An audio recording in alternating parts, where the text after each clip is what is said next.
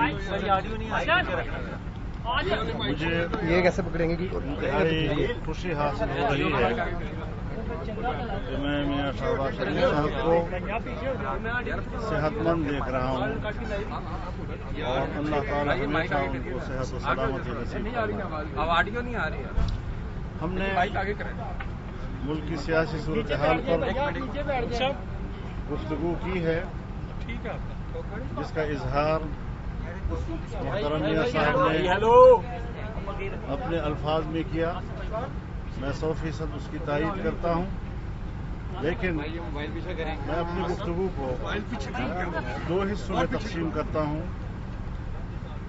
سب سے پہلے ہمارا تمام اپوزیشن جماعتوں کا متفقہ موقف ہے کہ یہ حکومت ناجائز ہے، یہ دھاندلی کی پیداوار ہے، اس کی آئینی حیثیت نہیں ہے. اور دوسرا یہ اپنی کارکردگی کی بنیاد پر ایک نااہل حکومت اور ناکام حکومت ثابت ہو چکی ہے.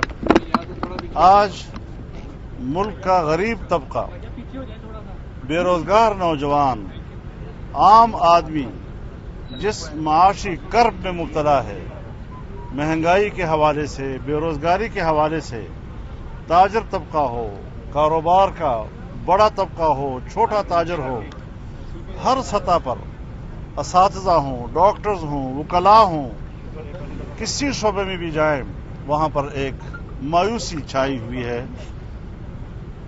ہم یہ سمجھتے ہیں کہ ایک تعطل کا وقت آیا اور اس تعطل کی وجہ سے، کورونا کی وجہ سے ملک کی سیاست میں کچھ جمود سا آیا، کچھ خاموشی سی آئی، لیکن اب ہم نے اس خاموشی کو توڑنا ہے. اب یہ خاموشی مزید برقرار نہیں رہے گی. اور جیسے کہ میاں صاحب نے فرمایا، عید کے فوراً بعد رہبر کمیٹی کا اجلاس جس میں آئندہ کا لائحہ عمل اور پھر اس کے بعد تمام سیاسی قیادت کے آل پارٹیز کانفرنس اور اس میں حتمی لائحہ عمل، اس کے بارے میں انشاءاللہ العزیز اب حتمی فیصلے سامنے آئیں گے. اور جو موقف تمام سیاسی جماعتوں نے آزادی مارچ کے پلیٹ فارم سے دیا تھا، اس کو ہم نے مزید اب آگے بڑھانا ہے، بھرپور یکجہتی کے ساتھ، کہ کوئی کسی پارٹی کو دوسرے سے یہ شکایت نہ ہو کہ آپ کی کنٹریبیوشن جو ہے وہ ذرا کمزور تھی یا آپ پیچھے تھے، کوئی فلانا آگے تھا. سب یکساں طور پر ایک بھرپور قوت کے ساتھ میدان میں آئیں گے. اور یہ جو حربے ہیں، نیب کا حربہ احتساب کے نام پہ، یہ بھی ہی ہیں، اس کی کوئی حیثیت نہیں ہے. اور ہم ان تمام اقدامات کو اور حربوں کو ایک انتقامی سیاست تصور کرتے ہیں.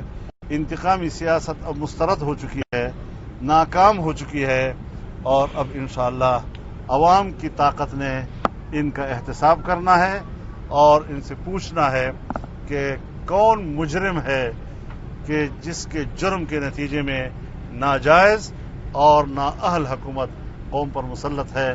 آخر اس غریب قوم کو کس چیز کی سزا دی گئی ہے کہ آج پہلی مرتبہ پاکستان کی تاریخ میں ہمارا بجٹ منفی سے نیچے چلا گیا ہے. آج پہلی مرتبہ پاکستان کا بجٹ کا اگلے سال کا مالیاتی حجم پچھلے سال سے کم ہے. پہلی مرتبہ پاکستان کے آنے والے سال کے محصولات کا ہدف پچھلے سال کے محصولات سے کم ہے. کہاں چلا گیا ہمارا ملک؟ مزید کہاں غرق کرنا ہے اس ملک کو؟ ایک ایک دن جو اس حکومت کو مل رہا ہے، پاکستان اس کی وجہ پر ڈوبتا چلا جا رہا ہے. ہم نے اب پاکستان کو ڈوبنے نہیں دینا، اس ملک کو بچانا ہے. اور ہر طبقے کو ہم نے یہ دعوت دینی ہے کہ آئیں اب اس ملک کو بچانے ایک